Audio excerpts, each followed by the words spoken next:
नमस्कार, स्वागत है आपका। आपके साथ मैं अमित गर्ग शुक्ला और ये वक्त है क्राइम की खबरों का। गोवा में एक मां कैसे हैवान बन गई और अपने 4 साल के बेटे की हत्या कर दी। पुलिस इसकी तह तक जाने के लिए सीन रिक्रिएट करने जा रही है, लेकिन इसमें जो खुलासे हो रहे हैं वो बेहद ही हैरान करने वाले हैं। अपने 4 साल के बेटे की हत्या करने वाली कातिल मां सूचना सेठ अपने पति से इतनी नफरत करने लगी थी कि उसके दिल में अपने मासूम बेटे के लिए भी ममता नहीं उमड़ी। पति से बदले की आग में जल रही सूचना ने अपने मासूम बेटे को केवल इसलिए मार दिया क्योंकि वो उसे उसके पिता से नहीं मिलने देना चाहती थी, और वो खुलासा हुआ है एक टिश्यू पेपर से। रिपोर्ट देखिए।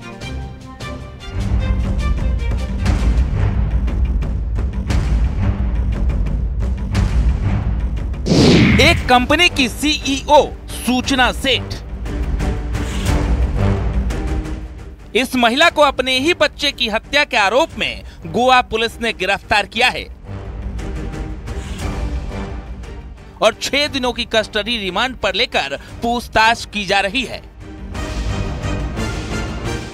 इतना ही नहीं, अब गोवा पुलिस इस पूरे वारदात का सीन रिक्रिएट करेगी और एक मां हैवान कैसे बन गई इसकी तह तक जाएगी।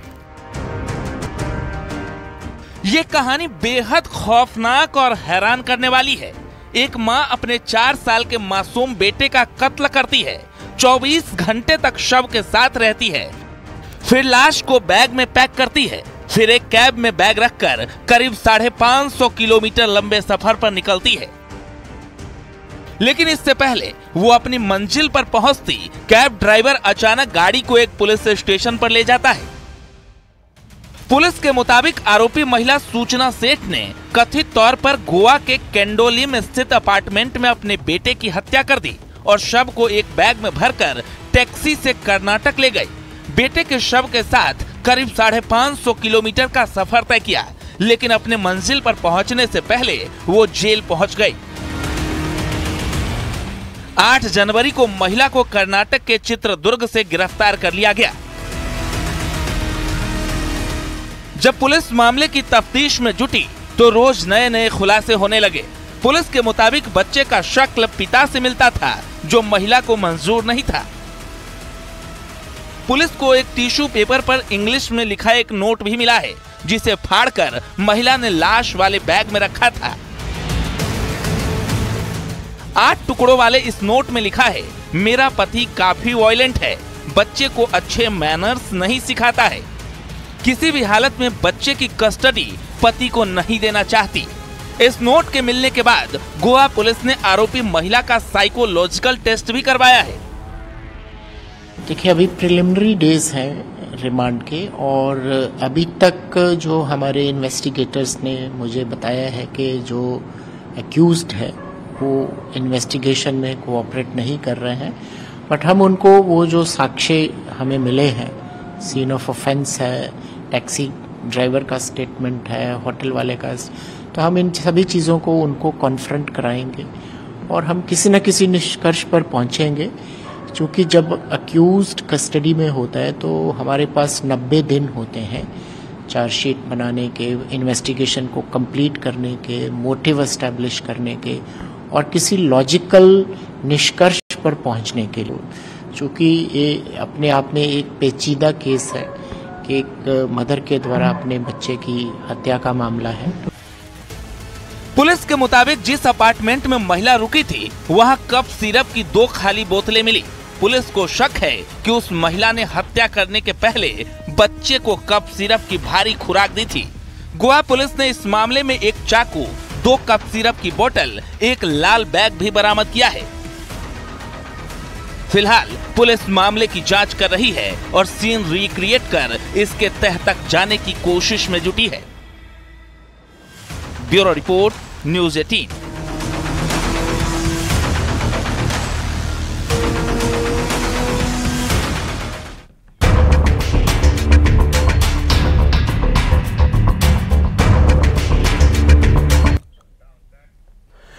नवी मुंबई में एक प्राइवेट बैंक की महिला मैनेजर की हत्या का आरोप उसके प्रेमी सुहेब पर लगा है। पुलिस ने आरोपी को गिरफ्तार कर लिया, लेकिन जिस तरह सुहेब ने अपनी गर्लफ्रेंड को मौत के घाट उतारा वो बेहद ही हैरान करने वाला है। पुलिस के मुताबिक सुहेब को शक था कि उसकी प्रेमिका का किसी और के साथ संबंध है और बस इसी शक की वजह से उसने इस वारदात को अंजाम दिया।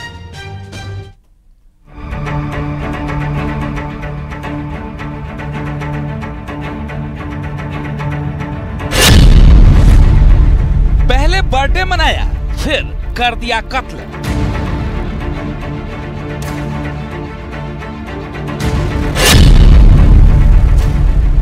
गैराज वाले शोहेब ने बैंक मैनेजर को मार डाला।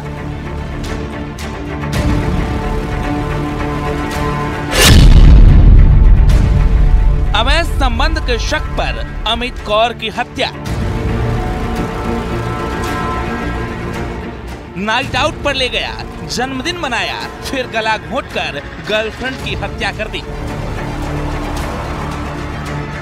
अमित कौर एक प्राइवेट बैंक में मैनेजर थी, लेकिन प्यार हो गया था उस शोहेब से जो गैराज चलाता था। अमित कौर को अंदाजा भी नहीं था कि जिस शोहेब से वो प्यार कर रही है वो महज शक के आधार पर उसकी जान ले लेगा। महिला बैंक मैनेजर की हत्या के आरोपी शोहेब को पुलिस ने साकीनाका इलाके से गिरफ्तार कर लिया है। पुलिस के मुताबिक आरोपी शोहेब ने पूरी प्लानिंग के तहत उसके बर्थडे पर उसे होटल बुलाया, केक काटकर जन्मदिन मनाया और फिर गला दबाकर होटल में ही उसे मौत के घाट उतार दिया। इस समय न्यूज 18 इंडिया की टीम उस होटल में मौजूद है जहां पर इस पूरे हत्याकांड को अंजाम दिया गया था। इस होटल में आरोपी शोहेब और पीड़ित महिला अमित कौर 8 तारीख को आए थे और पूरी जानकारी देने के लिए यहाँ के मैनेजर आकाश शर्मा हमारे साथ हैं। आकाश, दोनों कपल कब आए थे यहाँ पर? 8:50 को आए थे वो रात को। कौन सी तारीख को? 8 तारीख को। रजिस्टर में एंट्री की? रजिस्टर में एंट्री। हैरानी की बात यह है कि आरोपी शोहेब और महिला बैंक मैनेजर की मुलाकात महज 3 महीने पहले ही हुई थी। दोनों सोशल मीडिया के जरिए जुड़े थे। महिला बैंक मैनेजर तलाकशुदा थी, जबकि आरोपी शोहेब गैराज में काम करता था। जांच में पता लगा कि आरोपी ने होटल के कमरे में ही महिला बैंक मैनेजर की गला घोंटकर हत्या कर दी और फिर वो किसी बहाने से होटल से निकल गया। बाद में महिला का शव कमरे में मिला तो पुलिस ने इस मामले की जांच की और फिर आरोपी शोहेब को मुंबई के साकीनाका इलाके से गिरफ्तार कर लिया। पुलिस स्टेशन की टीम को 9 तारीख को रात में एक इन्फॉर्मेशन मिली थी कि एक सस्पेक्ट है वो कोई बहुत ही सीरियस क्राइम कमिट करके अपने एरिया में घूम रहा। तो इस इन्फॉर्मेशन के बेसिस पे इस सस्पेक्ट को ट्रेस किया गया, उसको पुलिस स्टेशन में लाके इंट्रोगेट किया गया। उस इंट्रोगेशन में रिवील हुआ कि इसने कोपरखैरने के एक होटल में उसकी ही पहचान की एक लेडी का मर्डर किया है और मर्डर करके इस अपने एरिया में साकीनाका में वापस आ चुका था और यहाँ से वो कहीं फरार होने की तैयारी में था। तो ये सब जानकारी रिवील होने के बाद हमने न्यू मुंबई पुलिस को कांटेक्ट किया और आके उनको हैंडओवर किया जा चुका है। नवी मुंबई के तुर्भे इलाके के जिस होटल में महिला की हत्या की गई, उसके मैनेजर के मुताबिक आरोपी शोहेब ने रजिस्ट्री में एंट्री की, लेकिन एक जगह उसने अपना नाम गलत लिखने की कोशिश भी की थी, लेकिन मैनेजर ने टोका तो उसने सही नाम और सही पता लिखा। अमित कौर और शोहेब शेख ये नाम चेंजेस क्यों लग रहा है ऐसा? वो पहला बाप का नाम लिख गया था, उसके बाद वो शोहेब शेख किया। अच्छा, और ये एड्रेस कहाँ का है? उसी का है, उस लड़के का है। हाँ। देखिए उसने एड्रेस नंबर सही दिया है, साकीनाका का एड्रेस है, फोन नंबर भी है और बाकायदा दोनों ने अपने आधार कार्ड और जो आइडेंटिफिकेशन कार्ड होते हैं वो सब दिए थे। हाँ। तो ये एंट्री है जिसमें 8 तारीख को शाम को 8:50 पे अमित कौर और शोहेब शेख ये दोनों आए थे। कौन सा रूम आपने दिया था आकाश? 204। होटल के रजिस्टर में एंट्री के बाद मैनेजर ने दोनों को रूम नंबर 204 की चाबी दी। दोनों केक लेकर आए थे और कमरे में बर्थडे सेलिब्रेट करने चले गए, लेकिन 2 घंटे बाद ही आरोपी होटल से भाग गया। ये 204 रूम है जहां पर इस पूरे हत्याकांड को अंजाम दिया गया। जो आरोपी शोहेब है उसने अपनी फ्रेंड अमित कौर को यहाँ पर बर्थडे के बहाने, बर्थडे सेलिब्रेशन करने के बहाने बुलाया। जैसा से होटल के मैनेजर बता रहे हैं कि दोनों लोग केक लेके आए थे, बाकायदा सेलिब्रेट किया गया है। सेलिब्रेशन करने के बाद और प्लानिंग के तहत शोहेब ने अपनी फ्रेंड महिला मित्र अमित कौर का मर्डर कर दिया। फिलहाल पुलिस आरोपी को सलाखों के पीछे भेज चुकी है और मामले की जांच कर रही है। Bureau report, news 18।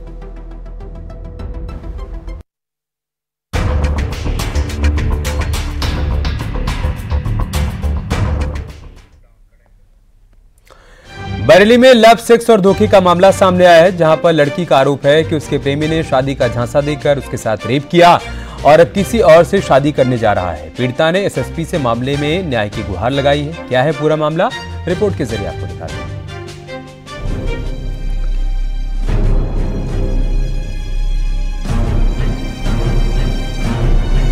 शादी का झांसा देकर रेप और फिर दूसरी लड़की से शादी।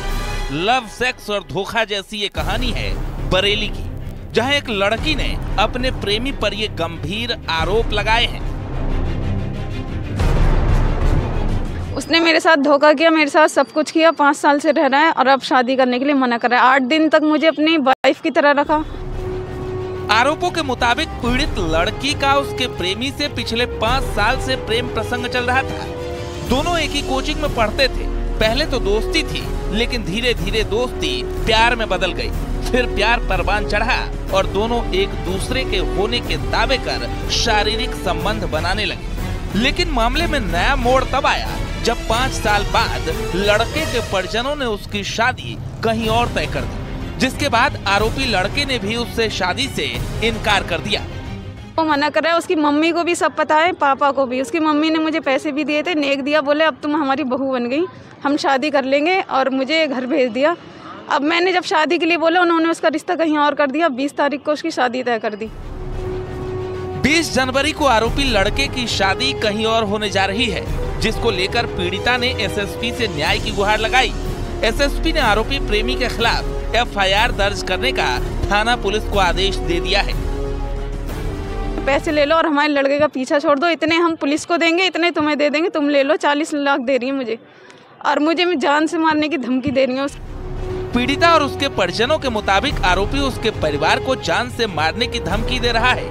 पीड़िता और उसके परिवार ने सुरक्षा की गुहार भी पुलिस से लगाई है। मामला 2 समुदाय से जुड़े होने के कारण स्थिति तनावपूर्ण बनी हुई है। फिलहाल पुलिस मामले की जांच कर रही है। प्रेमिका ने पुलिस से शिकायत कर दी है और पुलिस ने भी मामला दर्ज करते हुए कानूनी कार्रवाई शुरू कर दी है। पूरा मामला थाना बहेड़ी क्षेत्र का है। कैमरामैन अमन के साथ प्रशांत कुमार, न्यूज़ 18 बरेली। और एक बड़ी खबर लखनऊ से, मुख्तार के करीबी पर एक्शन हुआ है। अफरोज खान की संपत्ति जब्त की गई है। गैंगस्टर एक्ट के तहत यह कार्रवाई की गई। त्रिवेणी नगर में ये संपत्ति जब्त हुई है। अफरोज की पत्नी के नाम पर ये संपत्ति थी। जब्त की गई संपत्ति को लेकर पुलिस की तरफ से जानकारी भी साझा की गई है। बाराबंकी के चर्चित एम्बुलेंस मामले के बाद गैंगस्टर की कार्रवाई हुई थी और इसी मामले में अब एक और एक्शन देखने को मिला है। मुख्तार के करीबी पर बड़ा एक्शन, अफरोज खान की संपत्ति जब्त कर ली गई।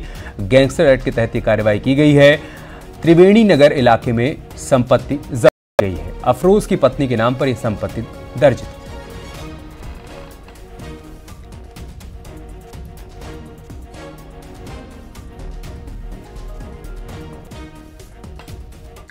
इधर गाजियाबाद में पुलिस ने एक होटल में छापेमारी की। इस दौरान होटल मालिक सहित 3 युवक और 4 युवतियों को हिरासत में लिया गया, जिसमें फरोशी के आरोप में पुलिस ने यह कार्रवाई की। होटल से पुलिस को शराब की कई बोतल मिली है। इतना ही नहीं, आरोपियों से कई आपत्तिजनक सामग्रियां मिली हैं। थाना मोदी नगर इलाके की घटना है। पुलिस के पहुंचते ही होटल में हड़कंप मच गया। कार्रवाई के दौरान एक युवक पुलिस से बचने के लिए दीवार कूदकर भाग निकला। ग्राम तिबड़ा के पास रजवाहे पर बने होटल में जिसम फरोशी के धंधे की शिकायत मिलने के बाद पुलिस ने कार्रवाई की। आज दिनांक 11 जनवरी 2024 को मुझ सहायक पुलिस आयुक्त मोदी नगर को यह सूचना प्राप्त हुई कि तिबड़ा बम्बा थाना क्षेत्र मोदी नगर अंतर्गत एक होटल में अनैतिक देह व्यापार का कार्य संचालित किया जा रहा है। इस सूचना पर थाना मोदी नगर की पुलिस के साथ मेरे द्वारा उपरोक्त परिसर पर छापेमारी की गई तथा तलाशी ली गई, जिसमें मौके से अनैतिक देह व्यापार में संलिप्त 3 पुरुष व 3 महिलाएं मिले। प्रयागराज की नैनी थाना पुलिस और एसओजी यमुनानगर ने अवैध असला फैक्ट्री का भंडाफोड़ किया। पुलिस टीम ने अवैध असला बनाने वाले 3 आरोपियों और एक खरीदार को गिरफ्तार किया। गिरफ्तार अभियुक्त बिहार के मुंगेर और मध्य प्रदेश के छिंदवाड़ा से कंट्री मेड पिस्टल लाकर बेचा करते थे, जबकि अवैध देसी तमंचे का यहीं पर निर्माण हो रहा था। कब्जे से 3 अवैध पिस्टल, 10 अवैध तमंचे, अवैध निर्मित शस्त्र और अस्तहे बनाने का उपकरण बरामद किया गया। अरैल इलाके में कांशीराम आवास योजना की जर्जर बिल्डिंग में अवैध असला फैक्ट्री का संचालन हो रहा था। पुलिस आयुक्त महोदय द्वारा आगामी माघ मेला, 26 जनवरी एवं राम मंदिर उद्घाटन से पहले चलाए जा रहे ऑपरेशन क्लीन में आज एसओजी एवं नैनी थाने को एक बड़ी सफलता मिली है, जिसमें अवैध फैक्ट्री जिसमें असले बनाए जा रहे थे उसका भांडाफोड़ हुआ है। इसमें 4 अभियुक्त गिरफ्तार किए गए हैं। उनके पास से 3 स्वचालित 32 बोर पिस्टल, 5 अवैध तमंचे 315 बोर एवं 5 अवैध तमंचे 12 बोर मिले हैं, जिनको बरामद कर लिया गया है। इसके अलावा अवैध असले बनाने की सामग्री भी इनके पास से बरामद हुई है। हरदोई में गैराज के पास खड़ी पुरानी कार में एक सांप दिखने से हड़कंप मच गया। आसपास के लोग मौके पर इकट्ठा हो गए। पुलिस को सूचना दी गई। वन विभाग की टीम को बुलाया गया, लेकिन वन विभाग की टीम से पहले ही मोहल्ले के 2 लड़कों ने सांप को बोरी में बंद कर दिया। इसके बाद वन विभाग की टीम मौके पर पहुंची और सांप को लेकर चली गई। हरदोई रेंज के रेंजर वैभव त्रिपाठी ने बताया कि 7 फीट का सांप कोबरा प्रजाति का है। अभी थोड़ी देर पहले हम लोगों को सूचना मिली थी कि एक काला नाग यहाँ पे नटीर पुलिया पे देखा गया है, जिसको हम लोगों ने उसे पकड़ के अब इसको इसके प्राकृतवास में छुड़वा दिया जाएगा।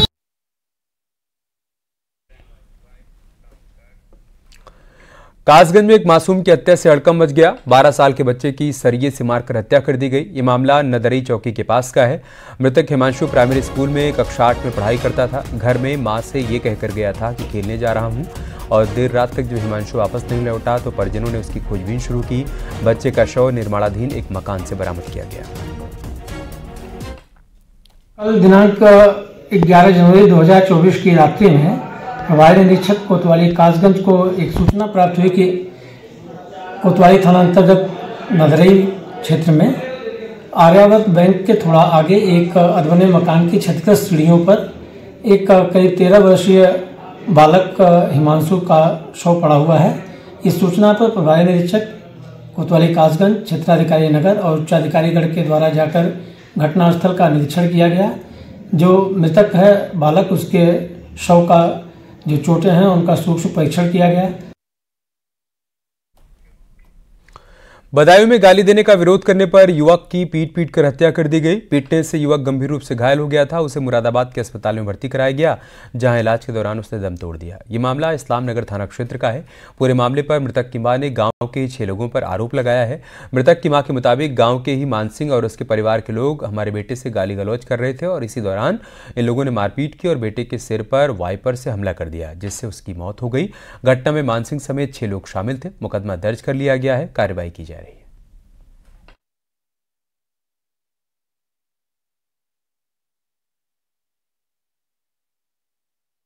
ये झगड़ा हुआ है, इनमें मारधार हुई। अच्छा। हाँ, वाइपर मारा लोहिया का। अच्छा, फिर? हाँ, फिर उसके बाद फिर आई लिखवाई चौकी में। मामला क्या था जो मारपीट हुई थी? गाली दे रहा वो। अच्छा। हाँ। कौन दे रहा था? वो मान सिंह दे रहा, मान सिंह के बच्चे दे रहे। अच्छा। लड़के। तो हाँ। कितने लोग थे? 6। कौन कौन? मान सिंह, महेंद्र, बाबू, दीपक और कंधाई और राहुल